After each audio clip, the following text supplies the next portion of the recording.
What is up, fellow sickos? I am Dan Valley coming at you with another 2025-2026 NBA season look ahead. We're on to the Indiana Pacers, so you know what that means.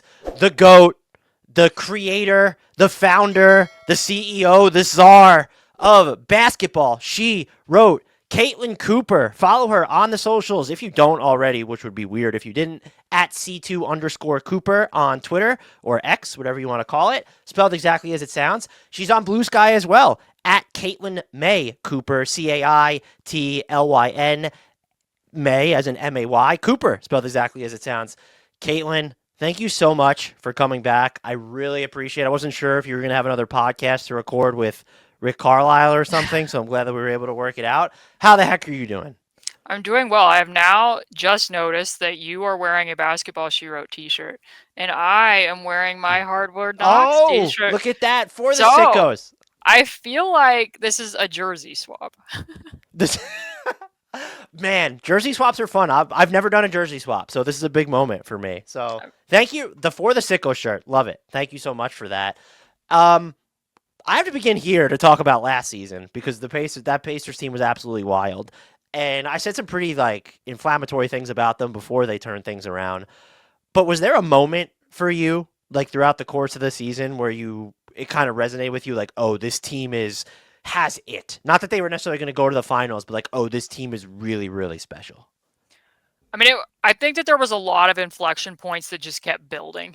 So when Andrew and Aaron and Ben Sheppard all returned to the lineup, they got their point of attack defenders back. That was really when the defense started taking a turn, along with the fact that I've told everybody that the defense improved when the offense got better.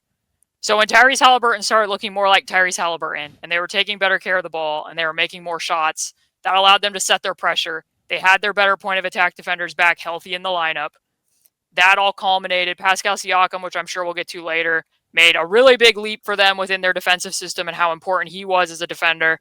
All those things were coalescing. And then just at an individual game level, I remembered when they played the 2-game miniseries in Cleveland and Tyrese didn't play the second half of the first game. And Andrew and Ben Sheppard were starting the second half and just applying a ton of pressure against Darius Garland and Donovan Mitchell. And they ended up winning that game, snapping Cleveland's winning streak. And then not too long after that, they played Boston, and Tyrese tied his career high for points in the paint. And he was just showing a lot of relentlessness as a driver. And some of that, of course, is tied to the way that Boston prefers to run people off the line and really game the variance and how many threes they take. But it was a good showing from Tyrese in terms of his overall healthiness and what he ended up showing later on in the playoffs with his more willingness to attack switches in that way. And then in March, they just had their own individual March Madness, right? Where they just kept finding different ways to win games, but also with very different heroes on a number of nights. So I do tell everybody that, strangely enough, the moment where I was very convinced they were going to the NBA Finals wasn't even a game that they played in. It was when the Knicks played the Celtics, the game that they lost after Jason Tatum had blown his Achilles. Okay. The way that Boston had to play without Jason Tatum, they were running stacking a lot of actions together and running stack pick and rolls. And the Knicks, that was kind of the first that they were switching heavily. They hadn't done that a lot throughout the regular season. And it was very evident that a lot of times you don't want to be doing something for the first time in the playoffs. And I thought to myself, if they're struggling to guard that now without Tatum, they're really going to struggle to guard the Pacers. And it turned out that they did, and the Pacers ended up going to the NBA Finals. So I think it was all of those little things slowly but surely building up. I was like, this is going somewhere. Plus, I'm sure if people followed in the second half of the season, I had a couple tweets where I was like, they're scoring more points per possession against Cleveland, Boston, and OKC than they were against the lottery teams. They were playing really poorly against lottery teams, and that was depressing some of what their offensive, defensive, and overall net rating was. So I was like, look at what they're doing against the contenders. This could be, they could be a dark horse here headed into the playoffs. I think the moment for me was, and it was late, it was the Timberwolves game. Tyrese Halliburton hadn't played. He was dealing, what was the back injury, whatever he had. And it was just the Obi Toppin game winner. And it was either precursor by or the game that followed is where they pressured, was it the Bulls or the Nets? And they won that game as well. And it was just it just felt like this team was going to go somewhere, and which was wild to think because around Thanksgiving, like early December, thinking of where they were and blowhards like me sounding the alarm and declaring this team a failure, and then for them to turn around to that extent, and it was transcending at that point Tyrese Halliburton being Tyrese Halliburton because he wasn't even playing for them during that mini Yep. stretch. So that team was fun as hell to watch, and I think one of the more, even though they had a player like Tyrese Halliburton and a player like Pascal Siakam, they were like one of the more disarming title contenders or finalists, right? Like this just wasn't a team, even when they were really like putting it together, I guess from my perspective, that you would have picked and said, yeah, they're gonna go through the Eastern Conference and make it to the finals. Yeah, I mean, like I said, it was just like I had to go back and watch some of those games from November for something that I was working on, and it looked like a completely different team. Like when you look at their defensive cohesiveness ahead of that break in the in-season tournament, which I actually think was kind of another inflection point, really, because they had 4 straight days of practice. They were getting guys back. I think that allowed them to really re-gear what they were doing, but they don't even look like the same team when you go back and watch that film. So the defense, like the pressure of it all, what they were doing, and you've even cited about how they had the highest pickup point, in the average pickup point in the NBA last season. Aside from like the pressure, and aside from, or maybe if it was just this, like having a healthy Nesmith, having a healthy Andrew Nembhard, what else went into them? Just they had a top 8 defense for like 60% of the season, basically, or almost 2/3. It was 57 games, I think, where they were 8th in defense. Yeah, I didn't see that coming, if I'm being completely honest. Like I wasn't super bullish on that degree of a leap happening. I think, like I said, it was a multitude of things. You talk about the pressure. They actually had the highest average pickup point in the playoffs the last 2 years, and Second Spectrum's like 12-year database. So they kind of set a trend league-wide where last year the league as a whole in the regular season had the highest average pickup point, where a lot more teams are doing this now. So that's certainly part of it, but I mentioned it a little bit. I think Pascal Siakam was quietly a really big piece of it, because if you watch some of the games after he was traded, I had some degree of concern. I mean, I think he had to adapt certainly to the conditioning of it all and the grueling style of that the Pacers play on both ends of the floor, but he also, like, the scheme is just so different from what he would have been doing under Nick Nurse to what he was doing with the Pacers. And the fact that he had a full training camp, I think sometimes that can be a cliche, but I think it really did make a difference.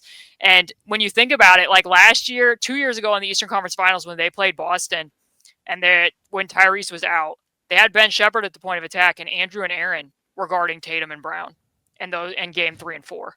And now to watch him in this playoffs, and he's guarding Karl-Anthony Towns in a critical game 6. He guarded Giannis for an entire series. Like, he was somebody that you could put on top wings, but where he was really most valuable was the fact that he was oftentimes operating as a buffer in the gaps, a guardrail behind pick and rolls.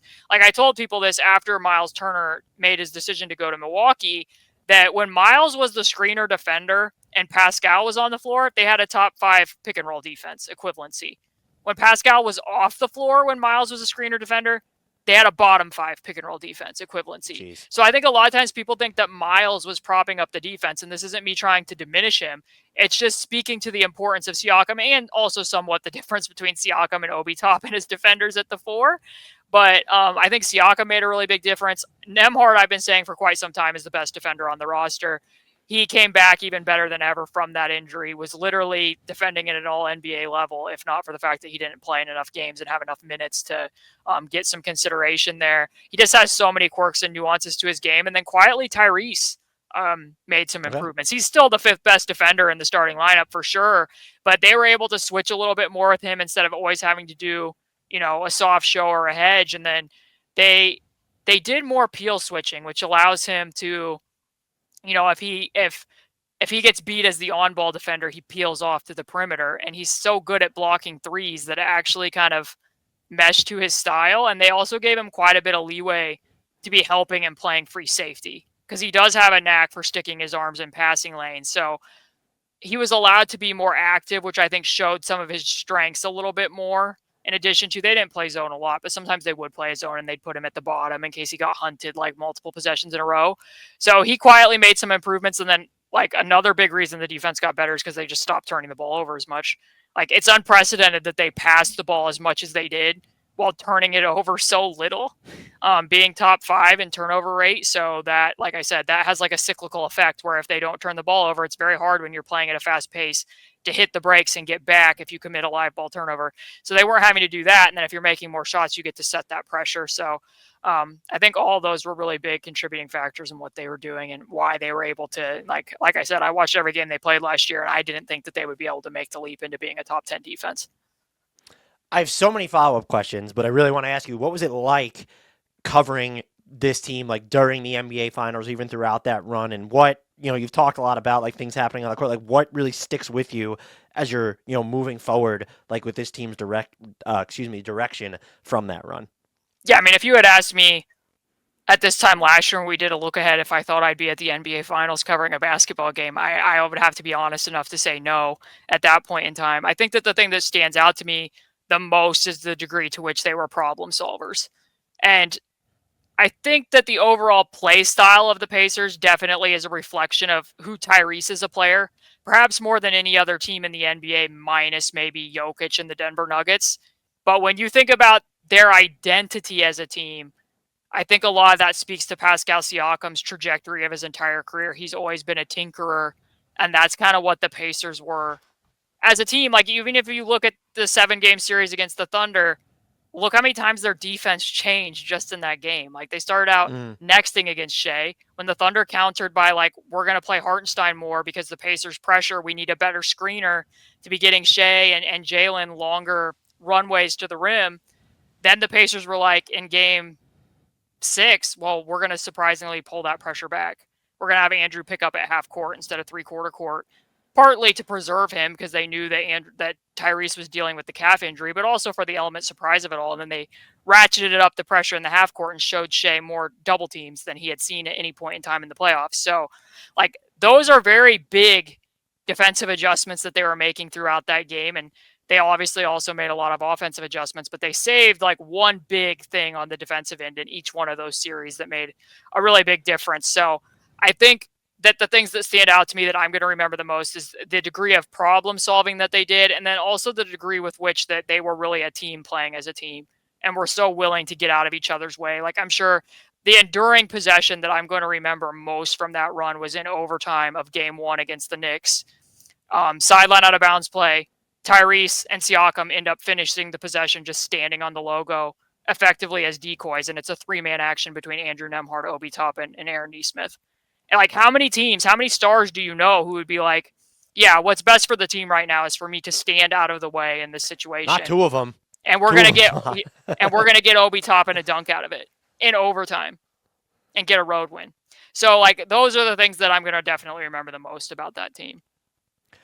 Looking ahead, the Tyrese Halliburton Achilles injury, is there anything about the way he and the Pacers play that concerns you about what he could look like upon return, or maybe even gives you a vote of confidence as to what he could look like when he returns? Because this is still considered a serious injury. There's, we have the success story of a Kevin Durant kind of doing it later in his career. But when you're playing as this randomized offense, playing at these really high, like fast clips as the Pacers are, is there any concern about what he then looks like in general in a vacuum for himself, but also just in the context of how the Pacers want to play with him? Yeah, I mean, I'm not a doctor, so I can't speak with full confidence, but what I would say there is he and Kevin, if they're similar at all, it would just be that they both attack with their jump shot. Like, their more go-to move is to attack with their jump shot rather than with change of speed necessarily as drivers. So there's that. But also, like, to me, what makes Tyrese the most special is the fact that even if he comes back from this Achilles injury, the wheels in his head are still going to turn as fast, even if his actual wheels aren't turning as fast in terms of speed. So his quick decision making is really what differentiates him as a point guard, and I think that's still definitely going to be there. And then I think it also helps that Nembhard did the degree of ball handling that he did throughout all of last season. The Pacers add so much randomness and variation by throwing as many advanced passes as they do, especially in transition, and that really stems from Tyrese. But because he's so good at it, teams oftentimes pick him full court to prevent the hit-ahead passes. So Andrew and TJ do a lot of ball handling. Tyrese had to get used to learning how to play off the ball, learn how to dominate as a shooting guard. So if he does come back, because people will likely remember and notice that in games 5, 6, and 7, right up until that possession when it happened, Andrew was doing a lot more of the turning the ball downhill. They weren't having Tyrese shove off and turn outlet passes the other way that much in those games. So the fact that he's kind of already used to doing that if he did come back a more limited version of himself, those things bode well in his favor, as well as the fact that, like, again, I'm not trying to turn this into speaking poorly of Myles after the fact and what decision he made, but like I was already kind of leaning toward the fact that they might need to make a change at the center position in the long term, because it's very obvious the Tyrese enhanced Myles. It wasn't always obvious the way that Myles enhanced Tyrese, and you could see that in the OKC series. Like, certainly would have helped if Myles made some more of the threes that he took, but they needed to run more handoffs. They needed better screen craft because of the way OKC sets their defense, and because Tyrese himself is not a super physical guard, despite the fact that he is a bigger guard. So to beat their help rotations, the handoffs and playing Tyrese into speed is what they needed to do, and yet they weren't really getting the points per chance yield that they needed to when they went to more handoffs when Myles was running them. He just still doesn't really have the craft with that to create advantages. There is a way to create advantages with handoffs. And then also just the fact that he wasn't getting into the paint any more often when Myles was on the floor than when he was off. It was still a low volume. So it wasn't like the spread shooting was opening up driving lanes against that type of, OKC boa constrictor like defense. So if they do make a change there, and it's a big who has a little bit better screen craft, and again, if Tyrese were to come back more limited, I think that would help him as well. So those are kind of the main things that I would think about there. But I'm sure if you had an injury expert on here, they might completely refute what I just said, or might have a lot better ideas of what that would look like for him when he comes back. Look, I can't say for certain you don't have an MD. I don't know for sure. The Myles Turner stuff, the obligatory question I have to answer. You mentioned that you had been thinking, okay, maybe they would need to go in a different direction at some point. Do you think that factored into this process at all this season? Was it as the Pacers were caught off guard, as it seems like reports are led to believe? Because it definitely doesn't seem like it was the plan was to move on from him this summer. But do you think what you just said, where maybe they were waiting those potential changes over the long term against when they were deciding whether to pay him, especially, again, it's so hard to figure out what this would have looked like if Tyrese Halliburton were healthy. Would they have been more likely to give him more money at that point if they were considering that maybe he's not the right center for the future? So just what do you kind of make of that entire process? Yeah, I mean, if you go back clear to the Eastern Conference Finals a year ago, and this isn't me speaking for them, it's me speaking for me, I thought he was very underwhelming against the series against Boston as well, for some of the same reasons, despite the fact that OKC and Boston defend so differently. The fact that both are willing to play smaller, yet with some stocky forwards that could push him into the 10-foot range. What he did against mismatches and cross matches in both series, the fact that he had more turnovers than made threes in those series. The rebounding of it all. The team in the NBA Finals this year that had more offensive rebounds went 6-1 in the NBA Finals. And while like the possession war is becoming more important than ever. I mean, I use the phrase a lot, the basketball is the most important part of basketball. And when you're looking, like, not to bring Tyrese into it again, but like sometimes for the Pacers, the rebounding isn't as important because they've gamed that by the fact that they limit turnovers so much with ball security. We'll see how that goes if Tyrese isn't playing this year and what he's like when he comes back. But like in those ways, the rebounding does become more important. And certainly that's not all on Myles in the finals, but that's not his strongest suit either. So when they got to the trade deadline, though, I was on the opposite side of the fence because I was like, this is the best this team has ever played. And the Tyrese era, like, you don't have a starting center on this roster to replace him. You've already tried a million third string centers just in order to have backup health. And you can't do it midway through the year. Like, you have to play this out. And then obviously, like you said, I do think that both Achilles injuries had a major impact on the move, right? Because I don't think Milwaukee does that move if Dame doesn't blow his Achilles. I doubt. Like, I don't think you're waving and stretching Damian Lillard if he doesn't blow his Achilles. And Tyrese does. And while that might not have factored completely into what number the Pacers offered Myles, I'm certain that it probably weighed on both sides to an extent, because it might have been possible that Myles was like, I'm a free agent and I want to be able to remain, as he said, remain more competitive. Maybe he saw a better path with that with Giannis right now in the here and now. That remains to be seen for me personally, but it's possible that might have been in consideration, in addition to the fact that they gave him a trade kicker and a fairly, more lucrative contract. I do think that the Pacers were surprised by it, but obviously he was their free agent, so they had more time to be negotiating with him. But I think, if you were really, really motivated they're not going to go into the second apron to re-sign Myles Turner. They said they were willing to go into the tax to a limit to sign Myles Turner. But like I said, for me personally, I think that there was still reason to make a change. And the fact that Tyrese is going to be out affords them the opportunity to take perhaps a step backward now with the options that they have to maybe take a bigger step forward later on when Tyrese comes back, depending upon how they're able to finagle this. Although I will say, I don't think it was part of the plan, nor do I think it's ideal that he walked for nothing. Like, we might be looking at this differently if they had been able to find a sign and trade opportunity with another team. Certainly not great that a player that you've had for 10 years ended up just walking after he had been in trade rumors for, I don't know, 75% of that time. It feels like from the moment he was drafted, he's just been in trade rumors. So it wasn't even a trade that got him. He left in free agency. Look at that. You talked with Rick Carlisle on your podcast, and you've written about how when people talk about 5 out with the Pacers, there's also a lot of they work from like the inside and then go back out. How does that change, or does it? Do they lean into something like that further now that Myles Turner isn't here? Yeah, I mean, there's a lot of different ways they can look at it. When I've written about it in my post, they will oftentimes, like especially with Siakam and Obi Toppin, they'll play 4 out early looking for those high seals in transition, like Siakam or Obi getting leak outs.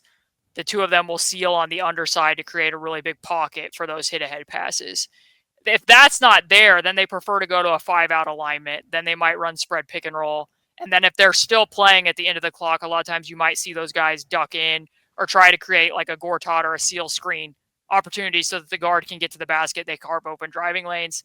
That's just a very basic way of looking at it. But like if Isaiah Jackson were to be the starting 5, I'm not sure if that would be the most ideal for Pascal Siakam. I do think that there was benefits to having a spread 5 out on the floor for him personally, especially with some of the ways that they feed him in the post.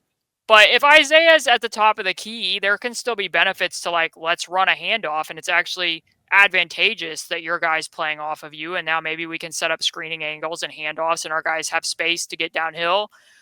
There's more teams, like if you look around at Cleveland, some things that they do with Evan Mobley, if you look at the Raptors with Jakob Poeltl, certainly Utah with Walker Kessler, like more teams are playing through the skip pass and actually throwing skip passes to their non-shooting bigs in the opposite corner so that then they can play into uphill handoffs or get 2-on-1 situations with those non-shooters, or perhaps look at grenade options. So that would be another thing. And then if you look at teams like Atlanta, Charlotte in the past, like playing Clint Capella at the slot, playing Nick Richards at the slot, that's a longer rotation. And sometimes if you think about it in transition, like if you run Isaiah to the slot, if a rim run is an opportunity, you use the guard as an inbounder, then you don't have a big at the rim to protect the rim. Like, because you have to remember like the help responsibilities here. You can't just stand in the lane to infinity. Like there's a 2-9 rule. You can be in there for 2.9 seconds. You have to get out. If Isaiah's up at the slot, then that makes a longer rotation to the rim than from the top of the key or from the corner. So there's some different stuff that they can toy around with. I'll be interested to see how that looks. I think that they can do many of the same things in terms of like how they get a high-low pass to Pascal if it's J Huff at the top of the key, how they like to put a guard in the dunker spot with like Myles in the strong side corner. I think they can do that with J Huff if they want to, and they can do it with Obi Toppin too, because they like to play 5 out with Obi at the 5 sometimes. So they'll have options. I don't think any of those guys can do everything that Myles could do. They're going to have to make a choice on which one of the things that Myles could do that they need at the given moment, which is why they're kind of terming this as center by committee, if that makes sense. Is there any concern about, I think part of what made Isaiah Jackson so intriguing leading into last season is you look at the way he runs the floor. There's some stuff that he's done like on the ball going downhill, which is fun, but has some spring, really malleable on the defensive end. Coming back from an Achilles injury with that, to where I just asked the question about, again, I'm not a doctor, but feels like the style that Tyrese Halliburton plays, or what his game is really rooted in, may not be as impacted as much of what Isaiah Jackson and his skill set is rooted in coming back from that Achilles injury. Yeah, I would agree. I mean, most of Isaiah's games built around vertical pop, rim running, his rangy mobile defense, the fact that if you want to run like a press, he can be out there and cover a lot of ground, as you mentioned. So a lot of that, like we said, is built a lot more around athleticism. So in a lot of ways, he to this point has kind of been like a small ball center, but more so a center who is just small. And if you look at him since he's been out with the Achilles, there's been a purposeful effort for him to add weight and to add muscle. So that makes me think that maybe he and the Pacers are kind of anticipating that if there is any type of loss of athleticism, it will it will benefit him to be more physical and be stronger underneath the basket as well. So we'll see how that pans out. I mean, off-season clips mean everything, as you know. And Siakam has shared like a 19-minute clip of highlights, and Isaiah did jump up and catch some lobs. So clearly he's the exact same player. 19 minutes? Yeah, I think he did on Twitter the other day. I think he posted like a 19-minute video package of them at his house in Orlando. Wow, all right. Isaiah Jackson for most improved player then. Yep. It's been confirmed. Jay Huff, the streets are saying that he is basically Myles Turner at 1/11th of the cost. Can you explain to all of us why that's just simply... Now, my real question on this is, I find Jay Huff to be a very interesting player, and you could play around with the permanent stats. He's never had, even last year, this whole... He was a member of the Grizzlies rotation, I think needs to be put in air quotes, just because he was out of the rotation at one point, like once they were healthy. Where do you think they're going to feel when you're looking specifically at what would be construed as those 5-out looks with like him being the 5? Where do you think they're going to feel the biggest difference going from Myles Turner to him in those minutes? Yeah, I mean, I think the answer would probably be different in a season with Tyrese versus a season without Tyrese, because when Tyrese is playing, I think that you're going to see a difference in the fact that, like, if Tyrese gets blitzed, Myles Turner's very comfortable short rolling to the nail area and shooting from mid-range into that open space. He really is a 3-level scorer in a lot of ways. So between he and Pascal and Tyrese, you typically had a way, especially at least during the regular season, when you're not deeper in the playoffs, to counter for almost any pick and roll coverage that you came across. I looked, and maybe Jay Huff has some late and mid-range abilities that we're going to see, and not that the Pacers lean on the mid-range a lot, but I think he's taken like 10 shots in his career from mid-range, whereas Myles last year was like shot 40 of 70 from that area. And certainly if you get zoned some, which the Pacers were a team that gets zoned a lot, you could throw it to Myles in the middle and he can make that shot as well. Without Tyrese, another thing is that Memphis and Indiana just played so differently from each other. I mean, Memphis really played a lot differently from the league as a whole. They barely ran pick and roll last year. So it becomes every team plays the same, Caitlin. I was the told NBA this, is homogenous. I was told this too.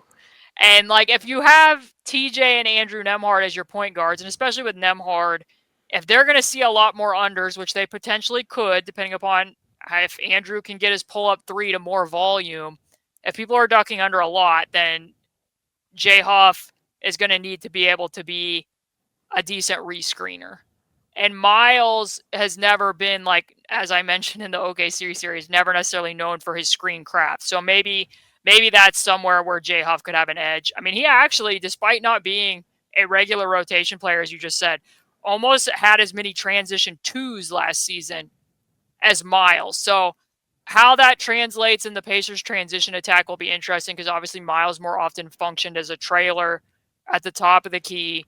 Jay Huff, based on those numbers, doing more rim running, and he actually played a higher percentage of his minutes in the fast zone at 14 feet per second than Myles Turner did. So those are kind of the main things that I see, and obviously it would be dictated what my opinion is on that based on who the point guards are. But I found it very hard to project how Jay Huff would fit with the Pacers, just because what both teams did offensively and defensively really wasn't comparable. So it was very hard for me to like find clips and be like, oh, you can imagine Jay Huff plugging in right here, if that makes sense. Yeah, I think what you mentioned before about having him sort of spaced to the corners is something that he would be able to replicate pretty easily if they want to use that as a base. After all of a 5-minute sample size, what are your impressions of what James Heisman can do? James Wiseman can do for this team. But does he factor into this sort of, you said it before, the center by committee stuff that they're going to attempt to do? I mean, I think they found last year that they definitely want to be a team that has at least 3 centers, because when there's only 2 healthy Achilles tendons between the two, also, what is going on in Indiana with all these Achilles injuries? No kidding, yeah. It's like oblique injuries in Orlando this past season. Yeah, I mean, I think with James, and I don't mean this to be diminishing of him, but he's a big who is big. He gives you more size for position. He's a big target around the rim. He can certainly run in transition. I noticed some stamina stuff with him where if you have to play him in very long stints, that can start to wane.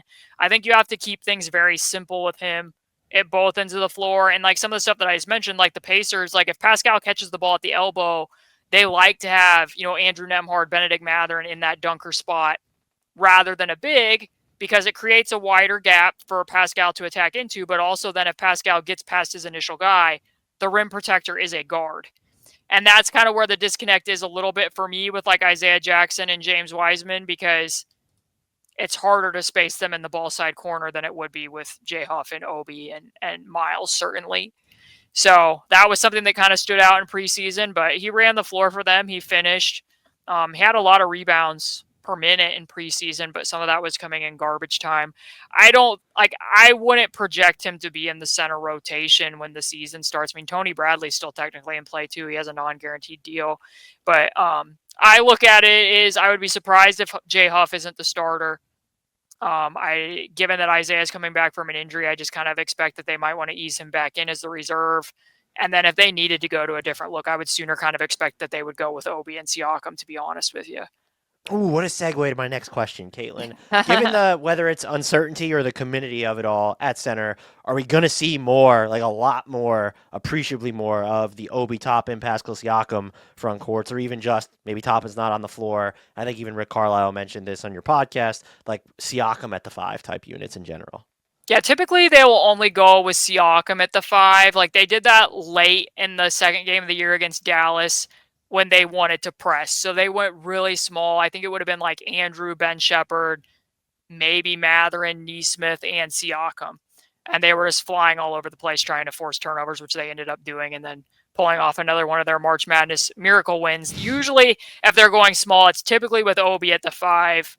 And Obi did improve in some ways at like doing 3/4 court fronting. Like sometimes they would trot Obi out there against like Zubats or Sabonis, because obviously Obi has a speed advantage against those guys. And like in the pick and roll when he's defending, a lot of times you're just really dependent on the point of attack defenders just to get over, because a lot of times he just kind of like he'll just stand behind Sabonis and kind of hope for the best. But in terms of seeing more of it, like fun fact, the Siakam-Obi Toppin front court almost played as many crunch time minutes in the Eastern Conference and NBA Finals as Siakam and Myles Turner. So 32 minutes with Siakam and Obi Toppin in crunch time in those two series, 33 minutes with Myles. And they were the smaller lineup was +4 in 32 minutes. The regular lineup with Myles was -6 in 33. So I definitely think it's still in play, like especially like let's say Huff's not having a great game. They need to lean more offense at the end of a game. I think that they might close some games with Obi at the 5, just like they did throughout the playoffs. I'm actually a little bit intrigued too to see if there was a brief window in time where they were playing with like 4 4s at once, where they were playing Furphy, Walker, Siakam, and Toppin, and it became like way too much TJ ball. They did not win the minutes, but in the sense that you do give up rim protection when Obi's out there, you're putting like maximum length on the floor with those other 3 guys. So that's kind of interesting to me. And like I said, just because James and Isaiah are coming off of injuries, it makes sense for it to still be a feature, at least by my eye. How would you flesh out that? I mean, if you would go with Furphy and like high stakes minutes, okay, sure. But what's the best way to flesh out the lineups with Obi and Pascal Siakam in the front court, knowing that you're giving up rim protection? Like opponents shot 74% at the rim during those minutes last year with those 2 on the floor. The offense was, and actually the defensive numbers, I think opponents didn't shoot too well from 3, but the defensive numbers were pretty good, but their offense was insane during that time. So I'm just curious how, if you were building the ideal Obi, Pascal, Siakam lineup, what are the other 3 players you're putting in there? Yeah, I mean, I think when they were doing Furphy and Walker, it was kind of out of necessity because other players were out. But I'm intrigued to see more from both of those guys this year. So I think it would probably be Jarace would be one of them, because Jarace offers probably the most as a secondary rim protector with his ability to slide in and out from the corners to the rim. So I'd like to see Jarace, and then it's got to be point of attack defender at the second spot. So it'd have to be Sheppard or Nesmith, and then most of the time it's most likely going to be TJ, because normally when those lineups play, it's either at the end of the first quarter or the beginning of the second quarter. That's kind of where the bridge happens. So normally it's a hybrid with the bench. So I think that's probably what you'd be looking at. Thanks to your world-class reporting, we got breaking news on your podcast with Rick Carlisle that Bennedict Mathurin will be deemed the starting 2 guard. What is, especially in the context of Tyrese Halliburton not being available this season, what's the biggest area of development for him that you'll personally be tracking this year?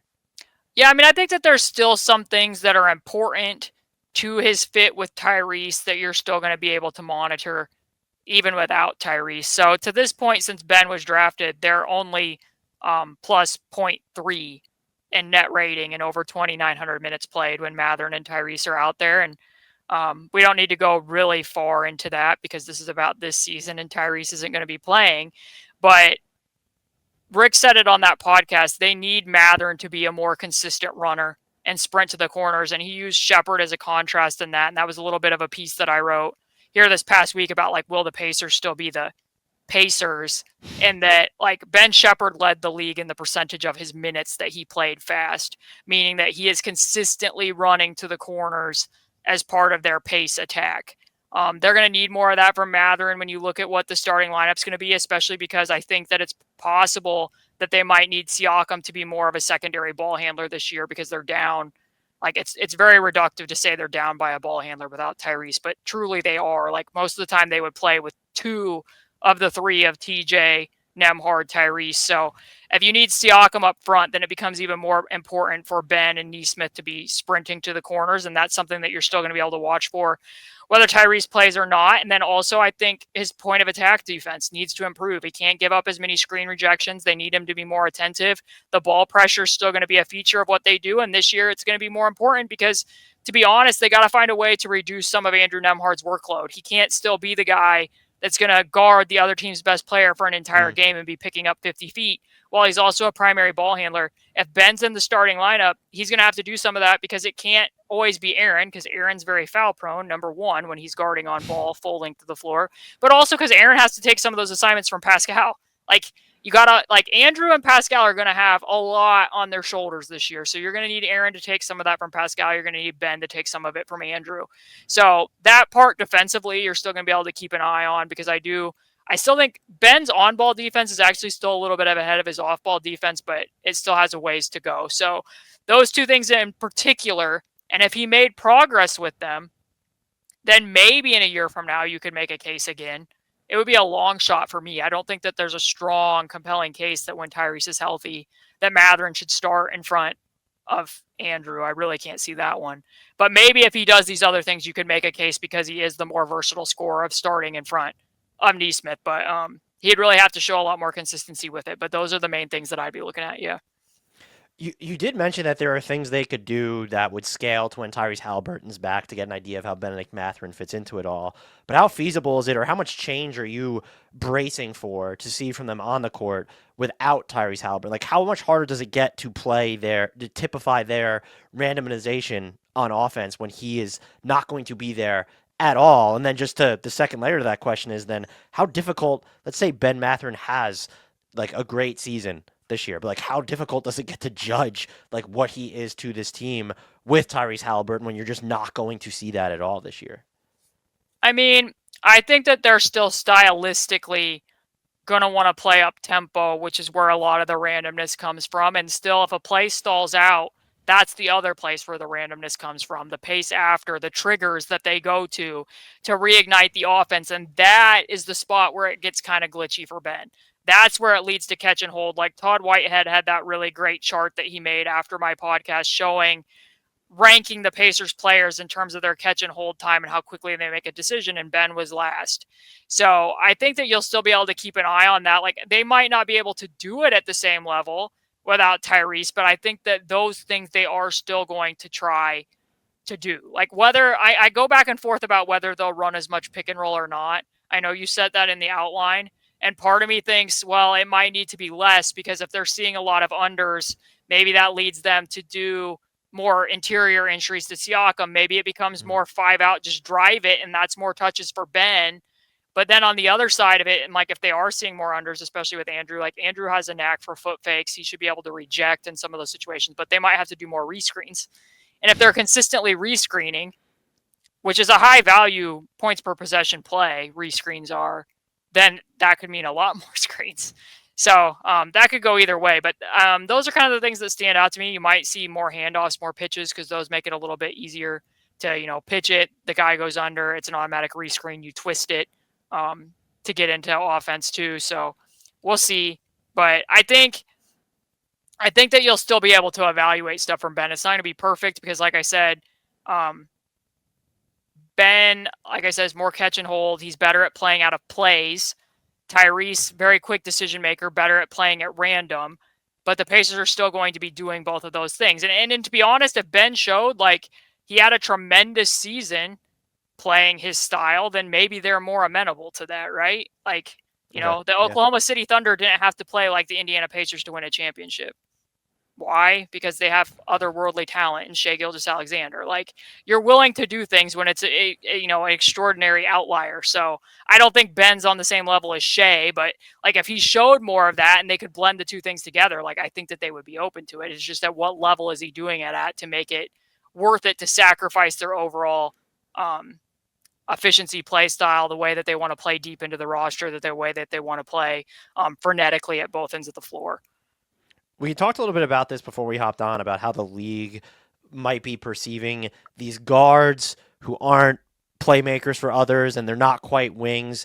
Different players, but Anthony Simons, Colin Sexton, the stuff that went on with Cam Thomas in restricted free agency, Jalen Green getting a very lucrative deal, but a very short-term lucrative deal. Is there anything, like when we're just talking about that general discussion of guards who aren't wings and also aren't like primary playmaking material, is there anything about Ben Mathurin where you see him being able to separate himself from that discussion when we're talking about, not through the lens of specifically his next contract, but if they don't agree to an extension, he is someone who's going to be on that semi-open market as a restricted free agent? Yeah, Ben is not a player of this size in terms of Andrew Wiggins or Paul George, but something that Andrew Wiggins and Paul George have both shown in the playoffs is that they can level up as rebounders. So Mathurin has latent ability as a rebounder. There was a portion when he was starting with the other group, he was crashing hard. I think that was also part of the reason why their defense was improving, is that they were rebounding better when he was on the floor. So he does offer you that, and I honestly think that might be something that shows up a little bit more this season, because the Pacers were not a heavy crash team. They preferred to get back and set their transition defense. But when you think, like I said, the basketball is the most important part about basketball, if they turn the ball over more without Tyrese, then they might want to be generating some more second chance opportunities to make up for that, make up for the lack of shooting, make up for everything offensively. They might want to be getting more offensive rebounds. So you might actually be seeing Mathurin crashing a little bit more on both ends of the floor to ensure that they're doing that and valuing possession.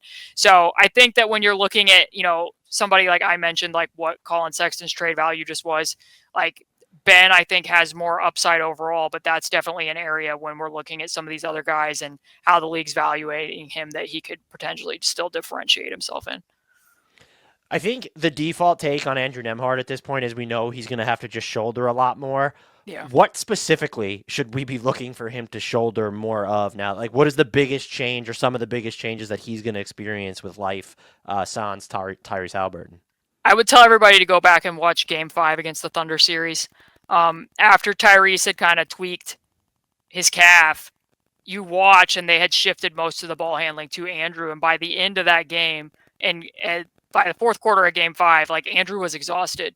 He committed, I don't know how many turnovers in the fourth quarter, and mostly when you watch it, it was like he just didn't have anything left to give. So that was when they come back in Game 6 to Indy, and they pulled all that pressure back because they knew, like, we have to preserve, we have to protect Andrew because he's got to be doing so much more ball handling with the way that Tyrese is playing and the way that he's limited. So they pulled back the pressure so that he would have a lower pickup point, and then they ended up doing a little bit more trapping in the half court. Every game of the regular season is not going to be Game 5 of the NBA Finals, but they have to find a way that it isn't going to be Game 5 of the NBA Finals for him. Because, like, I've told everybody that I've podcasted with about this, that, like, look around the league. How many players do you know who are doing almost all of the primary initiation? Because, again, they're down by a point guard. Like, it's not going to be as many minutes with 2 point guards on the floor. Doing all the primary initiation, also guarding the other team's best player, not only guarding that player, but picking them up at an average of 40 feet. Has that player ever existed? Exactly. Like, it's not reasonable, because if you go back and watch when they played Atlanta, they started Jarace in the first game, and in the second game, they're like, we have to start Ben Sheppard because we can't have Andrew being guarded by Dyson Daniels, with Dyson Daniels going, under actions repeatedly against Andrew, and then also be expecting Andrew to guard Trae Young and and full court press. So they started Ben Sheppard in the second game so that he could be doing that. Ben Sheppard started in the Eastern Conference Finals a year ago, so he could be doing more of the point of attack stuff. I think it's going to be easier for the Pacers to find. None of them are going to be at Nembhard's level, but I think it will be easier for them to try to find guys to throw at other top options and apply that pressure than it will be for them to manufacture people who can initiate the offense and do as much handling with guile in addition to Nembhard and TJ. So the things that I'm going to be watching for is how do they lighten that load? I even wrote a whole piece about this that like I talked about how he's like so sneaky good at quote unquote stealing the tip at the start of games, and that you'll literally be able, like, it will be somewhat of a communication of what the Pacers are going to do with him based on where he's standing at the center circle. Because all of last year, he would be opposite of the referee. He would assume that Myles Turner was going to lose the tip, and he would jump to the opposing team's side and intercept it and get the ball. Like, he did this a lot of times if you watch the clip package that I made. Now, this year, I ask myself, like, will he still be standing there, or will he be back ready to receive the ball as the point guard? And that may seem like a tiny, stupid thing, but it actually communicates a lot, because in Atlanta, they still had him opposite the referee because they still valued, like, the quote-unquote special Andrew Nembhard stuff. And they had Pascal Siakam back ready to receive the ball. So it's like, is more going to be on Pascal, or is more going to be on Andrew? My general sense is, and this part makes me a little bit sad, I hope he's able to maintain balance with both, but I wrote the piece in December about him pulling the chair on defense. That has since blown up a lot on the internet. I made t-shirts about it too, but I love the little nuances of all the things that Andrew does on the court, and I hope that with him becoming a starting point guard, that they don't have to lose some of the special things that he does. But part of me thinks that may end up needing to happen just from an energy and stamina standpoint. And you have kind of mentioned that you think it's easier to replace like the pressure specifically that he'll bring on defense with the players they have. And so I'm just kind of curious, is there, when you look at players who are doing it from different positions and they're of different sizes, is there a connective quality within those players that goes into the Pacers being able to defend the way that they do when they have those high pickup points? It's the fact that, and I talked about this briefly when I went over and guested on Samson Folks' podcast at Raptors Republic last week, that we were talking about the fact that the Raptors also have a high pickup point. And I was like, well, they don't have Davion Mitchell anymore. Who's going to do that? And Samson said, well, Emmanuel Quickley has put in a lot of effort to try to be that person for next season. And I said, okay, well, let's say that Emmanuel Quickley is a superstar in that role. What happens when he passes it? Like, are RJ Barrett and Brandon Ingram then going to pick up at half court? Like, is that something that I should be expecting? Because I'm thinking probably not. And with the Pacers, literally everyone will do it. Like, it's a 10 to 11 man effort where you're going to see people picking up if their guy has the ball. Like, I mean, you saw it when they played Boston. Pascal and Obi were picking up when they were guarding Drew Holiday. If Drew Holiday was the ball handler, they guarded him the full length of the floor. Pascal did that throughout the playoffs. If some teams had to go to multiple ball handlers when the ball got moved, he did it. When they were in Paris, Myles Turner picked up Victor Wembanyama as the ball handler the full length of the floor. So I think that that's why it's as effective for them as it is that they're willing to play 10 to 11 guys, so they're able to maintain the stamina of doing that, but also all 10 to 11 guys have buy-in and are willing to do it. Aside from just the getting back to the not having Tyrese Halliburton of it all, aside from just the volume with which they're going to interact, how do you see or how should we expect the interplay between Andrew Nembhard and Pascal Siakam on offense to change without Hallie? That's a good question. I mean, a lot of times they liked running 3-man actions between Tyrese, Nembhard, and Pascal at the end of games. So it'd be like, if people can picture it, they like running wedge rolls. So like Nembhard would come up to the elbow area and set a little back screen where Pascal has the option to slide to the block. And if that isn't there, then Pascal goes straight across and sets the wedge roll screen for Tyrese as the ball handler. That was pretty much their go-to action, and it worked really well because most of the time, if a team wants to try to cheat the Andrew screen by sliding under it, then you're getting an advantage when Pascal, that defender is going to be out of position when Pascal goes to set the wedge roll. They're going to be late, and then Tyrese is able to just dribble into a shot.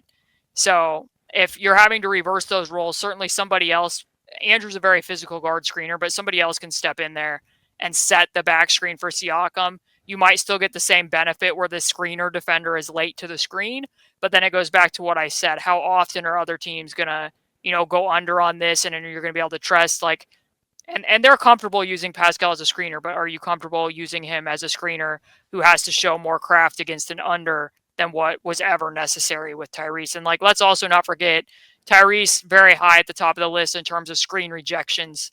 So sometimes the quality of the screen doesn't matter because he's not even using it.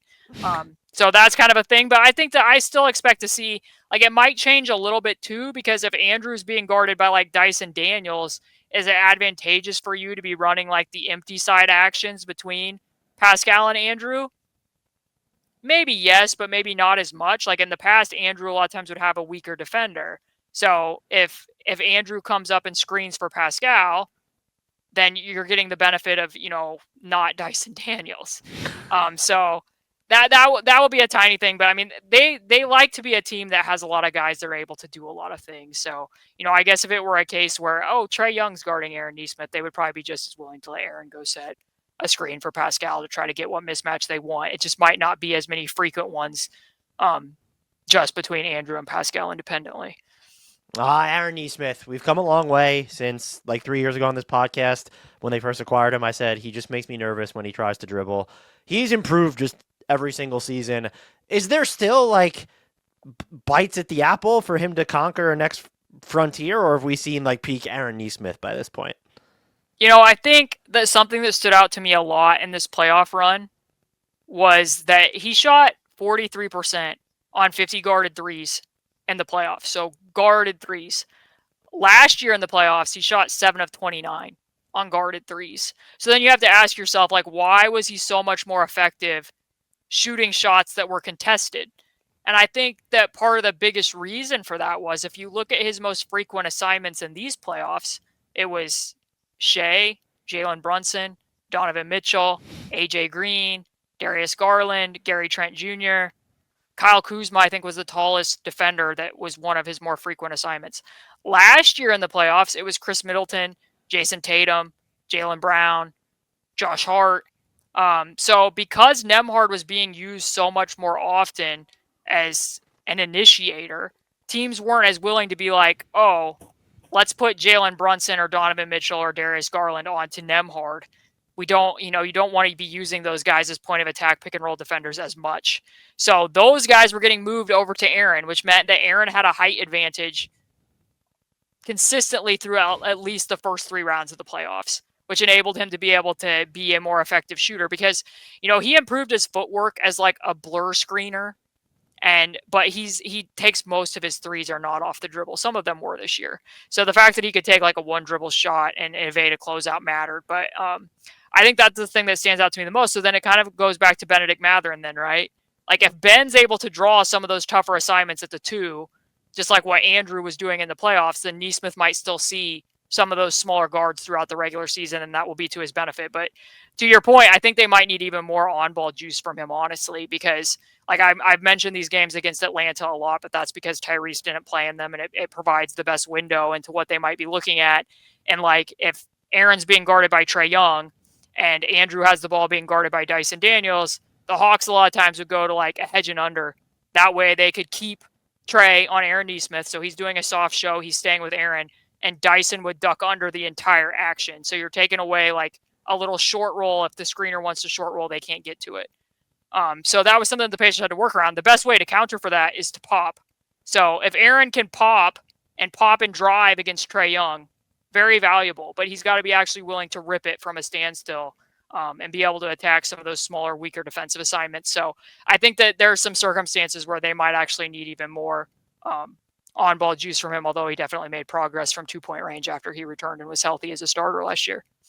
I'm just going to assume that he does it because of how much he's improved since he first arrived on the Pacers. I just wrote that trade off as like, oh, like it's fine, I get it, and he's turned into one of the most valuable players in the playoffs. You know what's really funny to think about as a tiny aside to that is I remember Malcolm Brogdon giving an interview after that trade, and I'm not saying that I'm not going to doubt Malcolm, and I don't know from the Pacers' perspective whether this actually happened, but Malcolm was like, they gave me a choice. They had potential trades with Toronto and Boston, and I chose Boston, which led you to believe that the Pacers saw like both trades as potentially like, we see these as equal outcomes. So like there's a realm where Aaron doesn't end up on the team if you think about it that way.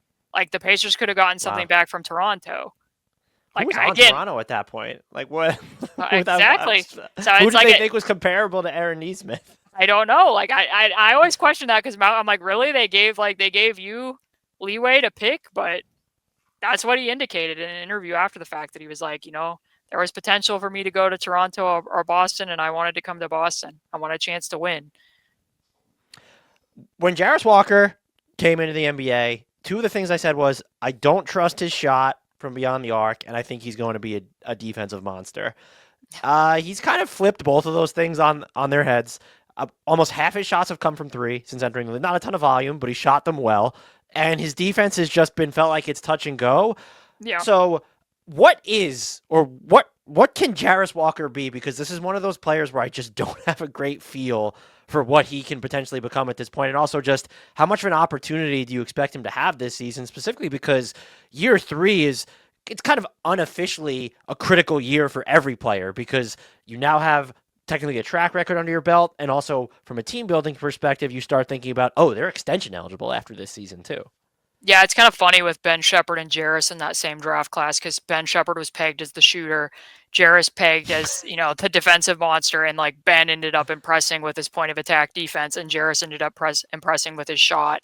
Definitely made a lot of progress with the shot. I think he turned the corner some defensively. You mentioned that game against Minnesota. He was really bad in that game.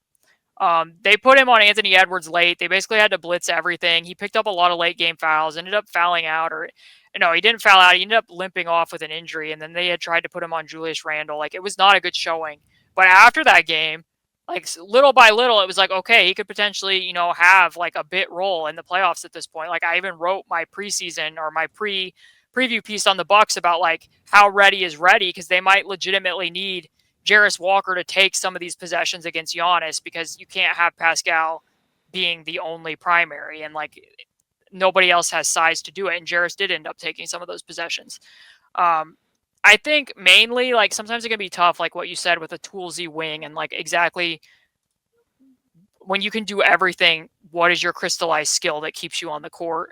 I think with Jarace, I like him defensively as an event creator. Like what I said with him being a secondary rim protector, like late in the game against the Lakers, he ended up staying in the closing lineup. He had a mistake with a missed box out at the end, but he actually had some standout moments where he had like two vertical contests on the same possession that got stops at the rim.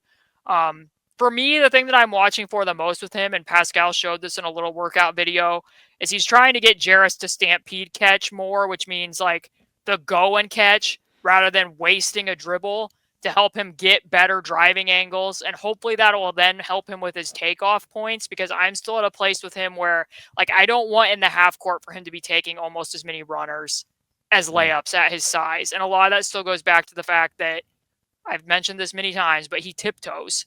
So because he plays up on his toes, it creates some balance issues, and that's in part why he takes as many off-balance floaters as he does at the rim. Right now, he's in the 25th percentile for wings and rim conversion rate. He also doesn't get to the rim that often. He has some stuff like Ben, where just like positioning with when they're playing random, where he doesn't always seem quite on the same page, that he needs to iron out. But like when you look at it, and again, I don't want to be reductive of Tyrese Halliburton, but there is a rotation spot open by virtue of the fact that he is not playing. So it's going to be much easier for Jarace to definitively be part of the rotation when the season starts than what was the case last season. I like the fact that he's continued to work with Pascal. I think that's a very good mentor for him, but he needs to play with consistent force and energy. Like that's like motor stuff is genuinely what I think has kept him off the floor at times. Like he just has possessions where it's like, I'm not really sure that when they started you against the Atlanta Hawks that you should have like a really casual turnover and then not get back at all, where I can't even see you in frame of the play. Like it's those types of things. Like they gave you an opportunity here to be a starter and it's the first quarter. Like they need some of that stuff to be diminished, because the talent is there. Like I like a lot of the tools he has, certainly physically. So I think he's going to be in the rotation, and he's going to have a much greater chance to be playing regular minutes this year for sure.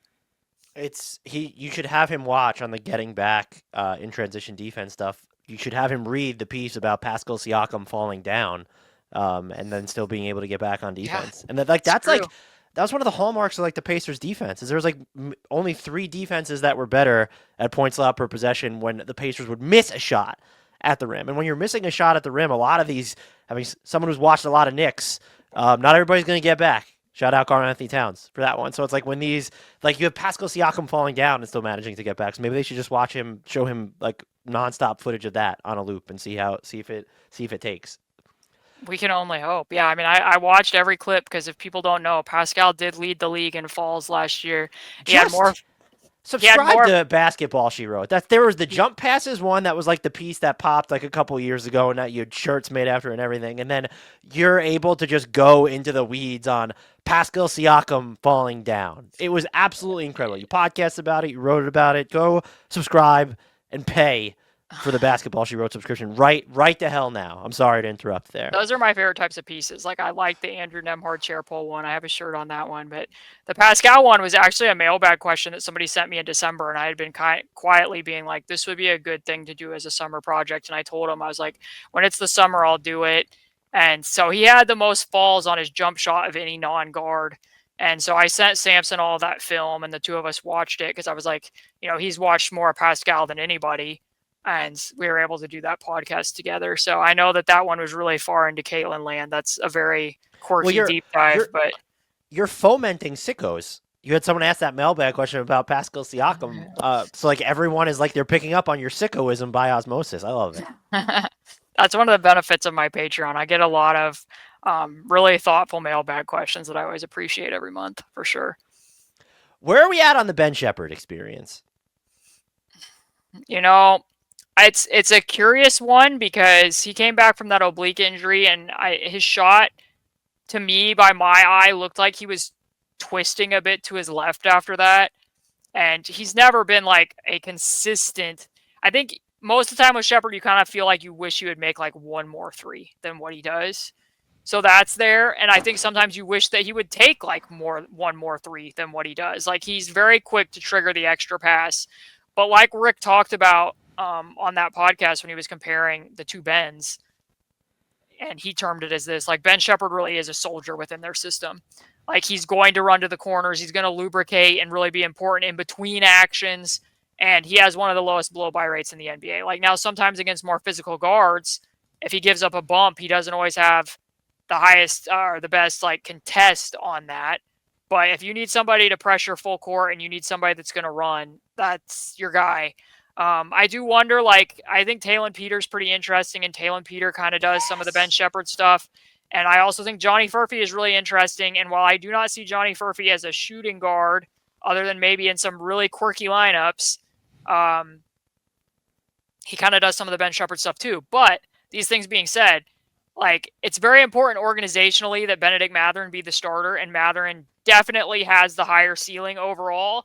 But there is a world where Ben Sheppard starting next to Nembhard makes more sense in my head, simply because why they started him in the second game against Atlanta.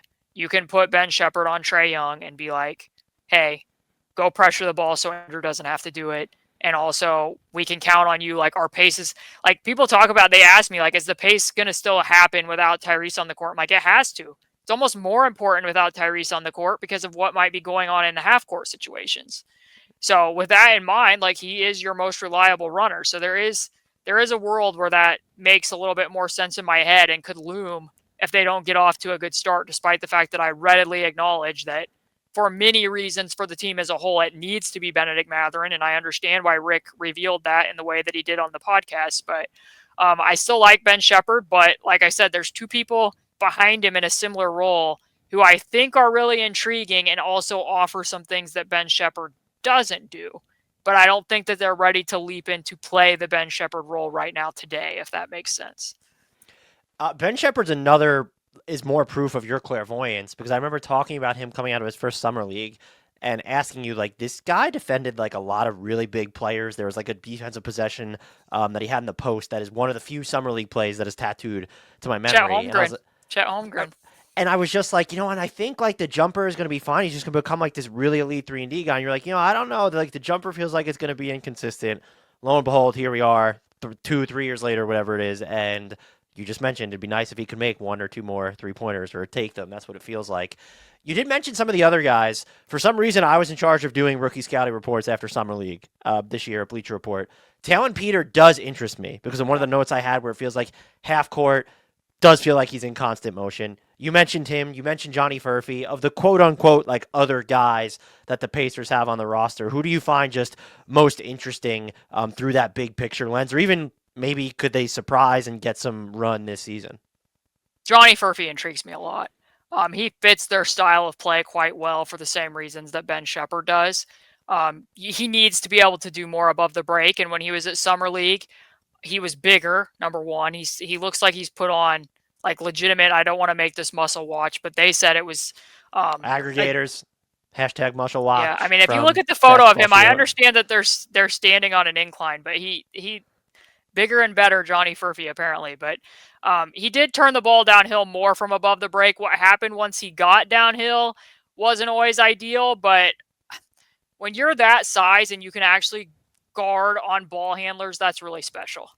I think he plays pretty well in contain. There were games last year when, granted, some of their point of attack defenders were out, but it was like, hey, Jarace just lost Brandon Miller on an off-ball screening action, so we're going to put TJ on Brandon Miller. And we've put in Jarace on Micic, and now Jarace gave up a blow-by to Micic, and now it's Johnny Furphy.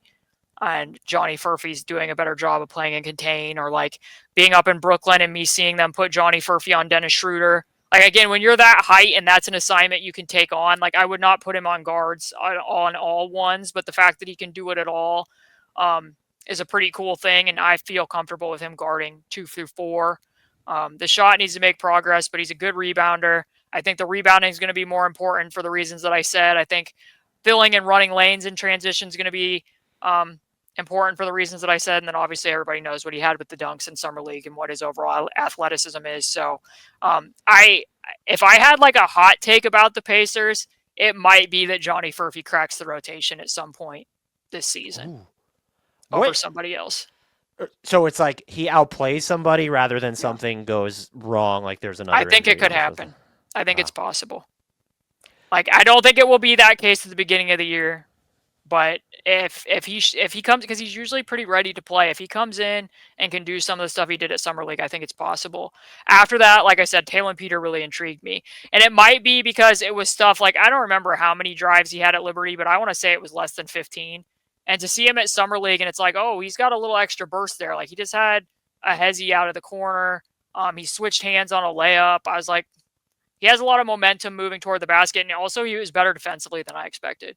Like, not necessarily with his screen navigation, but in isolation situations, he was pretty good at using his chest. He was physical.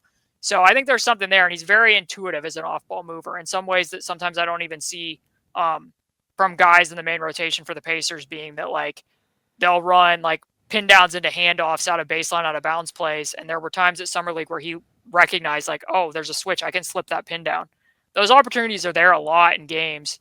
And more often than not, like, that guy will just back out to the corner, because I put this in a piece, but like, I had a coach once say, and it was nobody with the Pacers, but they said, like, you know, we're going to value playing higher in the gaps and with ball pressure, because if we give up 1 or 2 back cuts a game, like, that's a fine sacrifice for what we get. And I agree with that overall, because when you're playing really high ball pressure, it can be hard to execute those backdoor passes. But also it almost makes the guys and role players who can do that even more valuable, because it's effectively like free points. And Taelon Peter is definitely somebody who recognizes opportunities for him to be opportunistic, which I realize that's redundant, but genuinely, like, he is very intuitive when he's out on the court as an off-ball mover. So I liked what I saw from him. I'll definitely want to see some of his G League games this year. Well, if I had a hot take for the Pacers, and I know it'll require a trade or some sort of roster futzing and fiddling, I think he's going to be converted from his two-way by the end of the season. I like him that much. I like him a little bit more than Cam Jones, so I thought he was fine in Summer League too. Yeah. Cam Jones is, like, obviously he potentially fills a greater position of need, because the Pacers only have 2 point guards, and there's not a lot of people that they can throw over that spot. Like, obviously Quentin Jackson could, though he's better as a dynamic slasher. RayJ can, and he had some good moments at Summer League, but he's a small guard and he's pretty floater dependent.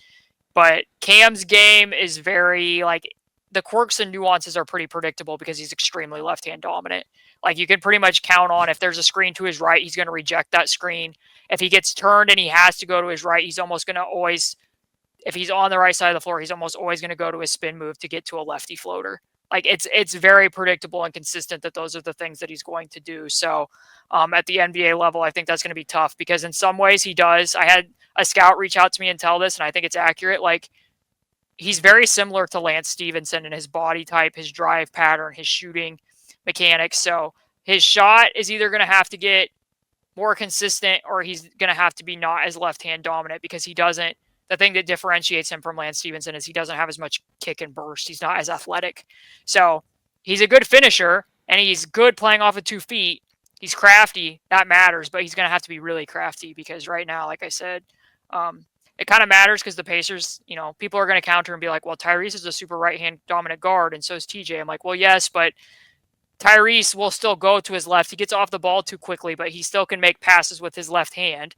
And he can also pull up in either direction going right or left. So, and in addition to the whole thing that he's like an all NBA point guard certainly matters. But just a little bit. That's the difference. Like Cam Jones doesn't have the same degree of flexion with his left hand to be making on target passes either, or with his right, his offhand. So we'll see what he's able to do. He fills a greater position of need, like I said, because they don't have a lot of primary ball handlers right now.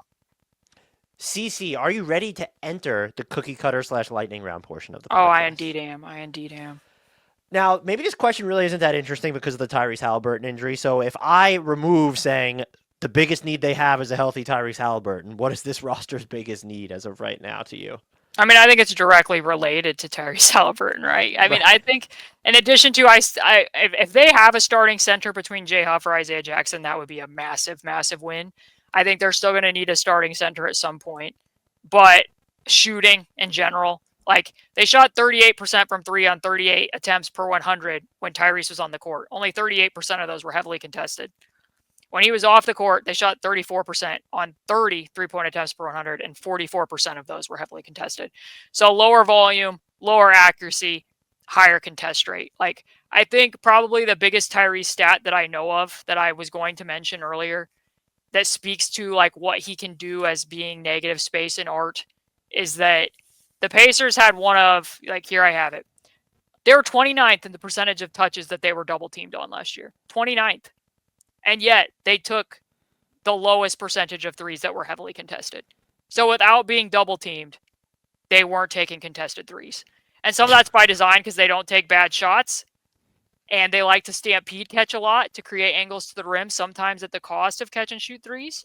But that's definitely a Tyrese Halliburton stat in terms of their ability to generate open shots because the ball moves so much more quickly than the defense. The ball is always staying ahead of the defense in rotation because of what decisions he makes. So I think that the shooting, and because of the shooting, I don't think that they have an implicit way to replace that right now. I don't know how they're going to replace his pull-up shooting. I guess if I'm using Pascal Siakam's 19-minute clip video, it definitely warmed my heart that Andrew took and made 2 pull-up threes.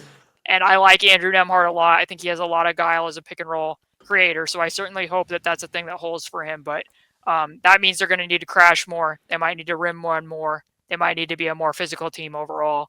So I think that the shooting matters. That Tyrese Halliburton stat might have earned a throwbacks to Zats tweet. Tony East of Locked On Pacers said he missed those that I used to call from every podcast. That's an insane number. Is there something about this team that you think is flying under the radar and deserves to have more of a spotlight shined on it? I think I kind of already said it in that I'm going to be keeping an eye on Johnny Furphy. I do think, in a season when like this isn't a development year, it's not a wasted year. But in a year where you don't have Tyrese, you want to be seeing development from key guys for when they come back. And I'm not saying Johnny Furphy is not as key in that area as the guys that they drafted in the lottery and obviously what Andrew's going to do as a starting point guard. But I do think that Johnny could be interesting depending upon what else happens with the rotation. So I guess that's probably the most like under the radar one because a lot of people, rightfully so, are talking about Ben and Andrew and Jarace. So I'll throw him in there too.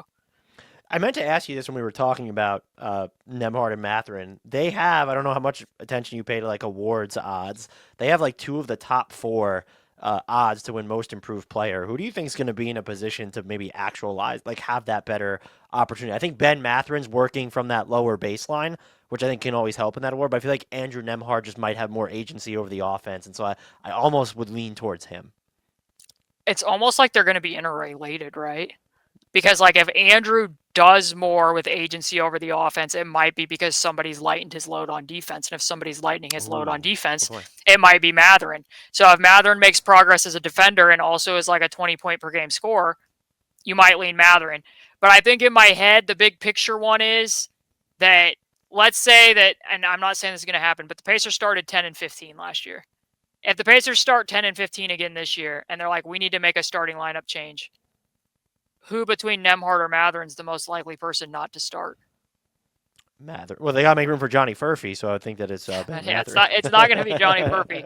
But there's no way that Nembhard isn't going to start. They don't have any other way around that. Like, he would have to be, like, there would have to be otherworldly things for them to start TJ instead of Nembhard. But they might need to make a tweak somewhere else. So, because of my confidence in what he would do for the full season and because of what I already know of Andrew Nembhard, my lean is Nembhard. But I think that they both could certainly be in play. If I were to have you build a 10-man rotation for the Indiana Pacers, what is the starting lineup, and then who are the 5 most used reserves? So Andrew, Mathurin, Nesmith, Siakam, and I lean Jay Huff because I think it's going to be important to try to replicate what Myles did for Pascal. Because Pascal, like last year, he had his lowest usage rate since he won a championship with Toronto and was third fiddle to Kawhi and Kyle Lowry. He had his lowest touches per 100 possessions since his sophomore season. So he's going to have more of the basketball, and he might need to do more as a secondary ball handler. If you want to be entering the ball into the post more with him in the ways that I talked about, where they like, that high-low from the top of the key out of pistol, it's going to be easier to do that with Jay Huff than it's going to be with Isaiah. And getting to alignments, like I said, with a guard and the dunker is going to be easier with Jay Huff than it is with Isaiah. And also, Jay Huff's not coming off an Achilles injury. So I'm not saying it will stay that way the whole season, but that I would be surprised if that isn't the way that it starts. And also just because the bench kind of makes a little bit more sense to me to also have an inside-out option with Isaiah playing with Obi Toppin rather than the other way around. So I kind of look at that. I think that the second unit will be TJ, Ben Sheppard, Jarace, and Obi and Isaiah Jackson with James Wiseman and Johnny Furphy on the outside looking in. So this is obviously to some extent matchup dependent, but what do you think will wind up being their go-to closing lineup? Because right now, without Tyrese, it feels like there are 3 locks, unless you want to throw Mathurin in as lock, but like Nembhard, Siakam, and Nesmith just feel non-negotiable there. Yeah, for sure. I mean, I think I would probably just say whoever ends up being the starting lineup would be most likely, but my second lean there would probably be Obi. Like going small with Obi at the 5. They did that enough in the playoffs that I could see them using that routinely as a closing lineup and just trying to still maintain the 5 out while keeping the speed offensively. Because a lot of times teams like to slow down in the fourth quarter, but the Pacers have been very outright in saying like we would prefer, like we don't want to be an isolation team, and that matters even more now that they don't want to be an isolation team. And Obi certainly helps you play fast on possession. So I can see a situation where it's Nembhard, Mathurin, Obi, Siakam, Nesmith, although like I will say the defensive lineups when Mathurin and Toppin were out there at the same time really were not good. So there might be a situation like I would say my first one is the starters. Next one would be Obi. And then the next one, there might be a situation where you might close with Ben Sheppard if defense is more important to you. Is there a weirdo, quirky lineup you want to see Rick Carlisle try this season? I mean, I might like to see more of like just, if injuries were to happen, knock on wood, seeing a little bit more of Jarace and Johnny Furphy together, just because that gives you a lot more size in the gaps, and they're so different from each other that I don't think that they would really infringe either defensively or offensively, and potentially try that when Obi's the rim protector again, just to see what it looks like. Hopefully it doesn't devolve into quite as much TJ ball. And then maybe if you needed to go really small at the end of a game, like when I was talking about that press lineup, maybe you look at Jarace and Siakam together as your 4 and your 5. And then also, like, I was just trying to think up like the fastest possible lineup you could play. And I was like, what if you did like TJ, Sheppard, Aaron Nesmith, Johnny, Furphy, Obi Toppin. Like, that's a preseason lineup. Like, let's see that in a preseason lineup just to see how fast they could play. It's not going to get put out there in a regular season game, but, like, that's the speedsters. Because you talked me into putting Johnny Furphy in mind just throughout this podcast would not have been what I listed at the beginning. I think we should take that lineup that you just said, and let's just sub out TJ and we'll throw Taelon Peter in there. Let's really just. This is the Dan and Caitlin lineup. So I would like like to never see a minute of life in the regular season, but in preseason time in the fourth quarter, let's go. What about if they're like garbage time in the regular season? Like, come on, like maybe they're up by 20 or something. Like, let's roll that out there. Let's have it. Caitlin, before I ask you some predictive questions, is there anything else about this team we haven't talked about that you think needs to be discussed? No, I think that we've covered it extremely thoroughly. People at this point are probably like, how much longer is this podcast going to be? No, the people that are listening to the Lookaheads are the ones that want these things to go on forever, rest assured. So they're waiting with bated breath to find out your answer to this question. What's a realistic number of games for this team to aim to win, and where do you see them stacking up in the larger context of the Eastern Conference? You mean, I think Vegas had them at, 38? I think I might be tempted to take slightly over there. The thing that I can't shake from my mind is that they started 10-15 last year. And there was a lot of contributing factors as to why that was, but the biggest one is that Tyrese was limited. And now they're not even going to have a limited version of Tyrese for the benefit of his gravity. Because despite the fact that he was struggling in some of those games early on, teams were still picking him up full court. And that was in part why he was struggling, because he had to adjust to that physicality, match the friction as a screener to get himself loose, adapt to having to play off the ball more. And like I said, there was other things like not having Aaron and Andrew and Ben certainly mattered to their defense and getting their offense right and having to adapt and find the right playing combinations. Like, all of those things happened, but they were still 10-15 when the season started, and now they're not even going to have Tyrese. So I would take the slightly over there, and I think that I would probably have them in like the 7, 8, 9 range. I think is realistic. And I will say this, that like, that's probably a little bit lower than the fan base thinks overall. I think that the fan base seems really enthused, and rightfully so, because I think that they do have a lot of exciting young players, and I think that the season could still be meaningful. But what I will say there is if they got into a play-in tournament situation, I think I would be pretty confident about their ability to fight out of that, just because all these guys have so much playoff experience, and I really trust that coaching staff that in a one-game situation to like come up with a really strong game plan. So I think that the playoffs could potentially still happen, but I don't want to set unrealistic expectations without Tyrese being there. And I do think that they find themselves in a kind of a win-win situation where, like, if they were to make the playoffs, that's going to be because Mathurin or Nembhard or Jarace or all three of them really took some strides that will be valuable when Tyrese does come back. And if they don't make the playoffs, then they're getting a lottery pick in a season that Tyrese is going to be coming back. So I think either way, like, all things considered, that's a good place to find themselves in. Caitlin, this was great, as always. Thank you for giving me so much of your time. Thank you for giving me so much of your insight. Are you able just to tell our audience where they could find you and all the magnificent work that you do? So if you're at YouTube, you'll see on the screen that my handle at X is at C2_Cooper. My handle at Blue Sky is my full name, Caitlin May Cooper, and spelled the same way as Caitlin Clark. The one true spelling of Caitlin.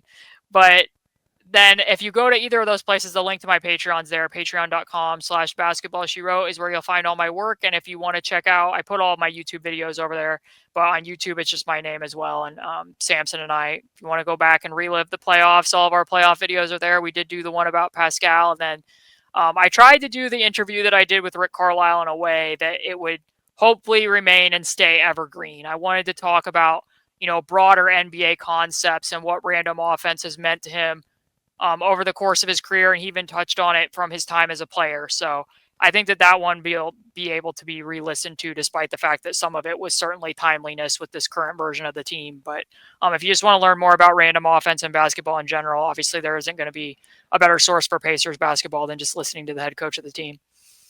You can also find the links to Caitlin's Patreon and YouTube channel in our podcast and YouTube description, so go check those out. Caitlin, thank you so much again. As you know by now, I will be pestering you again down the line. Always a pleasure. Thanks for having me.